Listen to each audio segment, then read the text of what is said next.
ஒரு நாவு போதாதே, நீர் செய்ததை சொல்ல இந்த ஆயுள் போதாதே. உன் நீதியை சொல்ல ஒரு நாவு போதாதே, நீர் செய்ததை சொல்ல இந்த ஆயுள் போதாதே. இன்று என்னை காண்பதெல்லாம் உம்மால் தானே வந்தது. இயேசு கிறிஸ்துவின் இனிய நாமத்தினாலே உங்களை மனதார வாழ்த்துகிறேன். கர்த்தர் நல்லவர். கர்த்தருடைய கிருபை உங்கள் அனைவரையும் சூழ்ந்து கொள்வதாக. எசையா தீர்க்கதரிசன புஸ்தகம் 37வது அதிகாரம் 33, 34, 35 வசனங்கள்.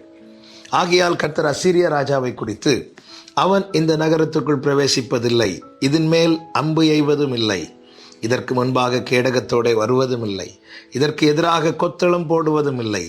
அவன் இந்த நகரத்துக்குள் பிரவேசியாமல் தான் வந்த வழியே திரும்பி போவான். என் நிமித்தமும் என் தாசனாகிய தாவீது நிமித்தமும் நான் இந்த நகரத்தை ரட்சிக்கும்படிக்கு இதற்கு ஆதரவாய் இருப்பேன் என்பதை கர்த்தர் உரைக்கிறார் என்று சொல்லி அனுப்பினார். கர்த்தருடைய நாமம் மகிமைப்படுவதாக. எசேக்கியா ராஜாவுக்கு விரோதமாய், யூதாவுக்கு விரோதமாய் அசீரிய ராஜா சனகரிப் தன்னுடைய பெரிய சேனையை ரப்சாகே தலைமையிலே அனுப்புகிறான். அநேக வார்த்தைகளால் முதலாவது இந்த எசேக்கியாவை காயப்படுத்துகிறான், சோர்ந்து போக பண்ணுகிறான், எசேக்கியாவின் நம்பிக்கை மேல கை வைக்கிறான். காரணம், இந்த அசீரிய ராஜாவாகிய சனகரிப் போன இடத்திலெல்லாம் ஜெயத்தை காண்கிறான். இப்பொழுது ஜீவனுள்ள தேவனை நம்பி இருக்கிற எசேக்கியாவுக்கு விரோதமாய் வருகிறான்.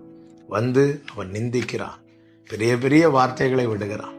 இதெல்லாம் கேட்டு எசேக்கியா கர்த்தருடைய ஆலயத்தில் உடைந்த நிலையிலே அழுது கொண்டு தேவ சமூகத்தில் இருக்கும்போதுதான் கர்த்தர் எசையா தீர்க்கதரிசி கொண்டு இந்த வார்த்தைகளை பேசுகிறார். ஆமே, பிரியமான கர்த்தருடைய பிள்ளைகளே, இப்படிதான் நம்முடைய வாழ்க்கையிலும் சனகரிப்பை போன்ற அநேகர் எழும்பி நம்மை சோர்ந்து போகும் பண்ணும்படியாய், நம்மை சோர்வுக்குள்ளாக்கும்படியாய், நம்மை முடக்கும்படியாய், ஆமேன், அநேக வார்த்தைகளை கொண்டு நம்மை காயப்படுத்துவார்கள். அம்புகளை கையில் வைத்து கொண்டு நம்மை மேற்கொள்வது போல வந்து நிற்பார்கள். ஒன்றை மட்டும் புரிந்து கொள்ளுங்கள், கர்த்தருடைய ஆதரவு நமக்கு இருக்குமானா, சத்துரு நம்மிலும் பலவானா இருந்தாலும் அவன் மேற்கொள்ளாமல் இடறிதான் போவான்.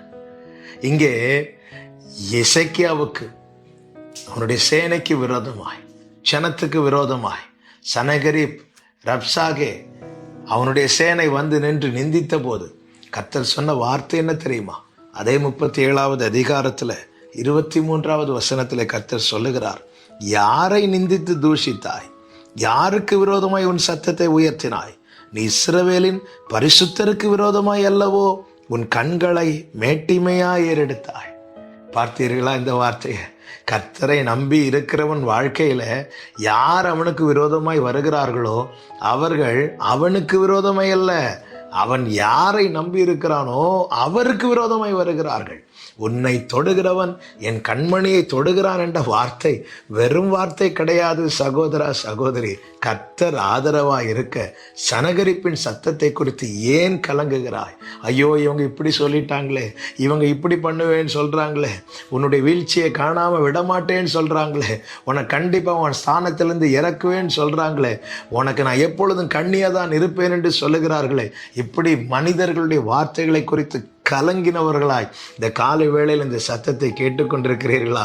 கர்த்தர் சொல்லுகிறார், என் நிமித்தம், என் தாசனாகிய தாவீது நிமித்தமும் நான் இந்த நகரத்திற்கு ஆதரவாயிருப்பேன். கர்த்தர் ஆதரவாயிருப்பார். சத்துரு கையில் அம்பு வைத்திருக்கலாம், ஆனால் அந்த அம்பை உங்கள் மேல எய்ந்து விடுவதற்கு கர்த்தர் விடவே மாட்டார். வேதம் சொல்லுகிறது, அவன் தான் வந்த வழியாய் திரும்பி போவான். எப்படி திரும்பி போவானா? என்ன செய்யணும்னு நினைச்சு வந்தானோ அது செய்ய முடியாம முனையற்று போய் திரும்பி போவானா? இயேசுவின் நாமத்துல பயத்தோடு, ஆமேன், சில காரியங்களை ஃபேஸ் பண்ண முடியாம என்ன ஆகுமோ என்ற கேள்வியோடு இந்த காலை வேளையில் இந்த வார்த்தையை கேட்டுக்கொண்டிருக்கிற உங்களுக்கு தான் இந்த வார்த்தை. கவலைப்படாதிருங்கள், உங்களை தொடுகிறவன் அவர் கண்மணியை தொடுகிறான். கர்த்தரை சார்ந்து கொள்ளுங்கள். இந்த எசேக்கியா என்ன செய்தார் தெரியுமா? இவ்வளவு எதிரான வார்த்தைகளை இந்த ரப்சாகே பேசின பிறகும் அவர்களுக்கு பதிலாக இவன் ஒன்றும் சொல்லாமல் இவன் தேவ சமூகத்தில் போய் போய் விழுந்து கிடக்கிறார். நமக்கு பதில் செய்கிற ஒருவர் கர்த்தர் இருக்கிறார். நாமும் மாம்சத்தோடு இரத்தத்தோடு போராட ஆரம்பித்தோம் என்றால் நாம் அந்த ஜெயத்தை காண முடியாது. நாம் கர்த்தரிடத்துல விட்டு கர்த்தரை முன்னிறுத்துவோமானால் கர்த்தர் நமக்காக யுத்தம் பண்ணுவார். நிச்சயமாய் ஒரு விடுதலையை, ஒரு ரட்சிப்பை, ஒரு மீட்பை காணும்படி கர்த்தர் கிருபை செய்வார். ஜெபிக்கலாமா? எங்கள் நல்ல தகப்பனே, இரக்கமுள்ள தேவனே, எங்களுக்கு விரோதமாக எழும்புகிற கொந்தளிப்பை நீர் அறிவீர்.